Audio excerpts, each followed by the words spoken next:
Assalamualaikum warahmatullahi wabarakatuh. Baik, di sini saya akan membahas materi mengenai corporate governance. Saya Imadi Dio Setiawan dengan NPM 2241104. Baik saja, kita membahas mengenai latar belakang. Corporate governance adalah kumpulan prinsip, prosedur, dan sistem yang digunakan untuk memimpin dan mengawasi perusahaan dengan tujuan meningkatkan kinerjanya dengan memastikan transparansi, akuntabilitas, dan perlindungan kepentingan pemegang saham dan pemangku kepentingan lainnya. Organisasi untuk kerja selama ekonomi dan pembangunan OECD mengatakan bahwa corporate governance adalah sistem yang digunakan untuk mengatur dan mengawasi operasi perusahaan agar beroperasi secara efektif, adil, dan bertanggung jawab terhadap pemangku kepentingannya. Tujuan dari itu yaitu tata kelola perusahaan. Yang pertama ada melindungi hak-hak pemegang saham dan pemangku kepentingan. Yang kedua, meningkatkan efisiensi dan transparansi dalam manajemen perusahaan. Yang ketiga, meningkatkan kepercayaan investor dan kredibilitas perusahaan. Yang terakhir, mendorong pertumbuhan keberlanjutan dan jangka panjang. Prinsip-prinsip tata kelola perusahaan.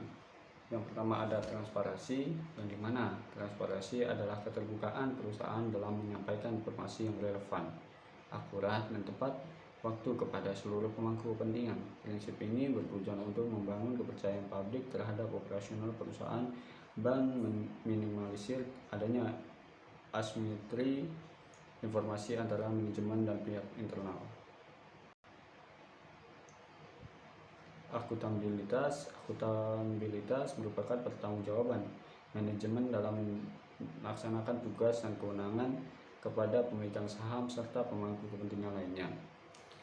Struktur tata kelola harus memastikan bahwa setiap fungsi dan wewenang dalam organisasi dapat dipertanggungjawabkan secara jelas. Responsibilitas adalah kesesuaian pengelolaan perusahaan dengan peraturan perundang-undangan yang berlaku serta prinsip etika yang baik. Prinsip ini juga mencerminkan komite perusahaan terhadap keberlanjutan, sustainability lingkungan, dan tanggung jawab sosial. Independensi adalah kebebasan perusahaan dari pengaruh atau tekanan pihak tertentu dalam proses pengambilan keputusan. Prinsip ini menekankan pentingnya pengawasan internal yang objektif dan bebas dari konflik kepentingan, terutama dalam struktur dewan komisaris dan direksi.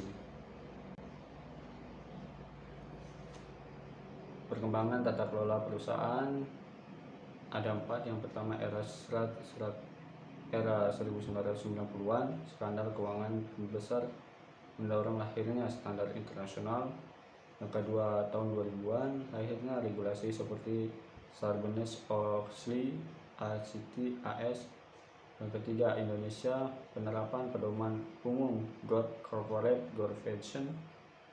Governance GCG adalah Komite Nasional Kebijakan Governance KNKG.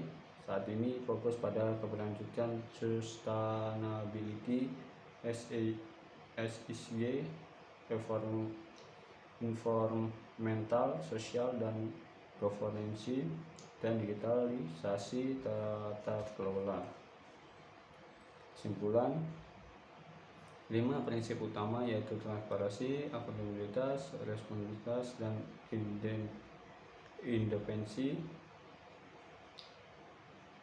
berfungsi sebagai dasar bagi sistem pengelolaan perusahaan yang efektif, transparan, dan berintegritas. Prinsip-prinsip ini saling melengkapi untuk memastikan bahwa perusahaan beroperasi secara profesional, mematuhi hukum, serta memperhatikan hak kepentingan semua pemangku kepentingan.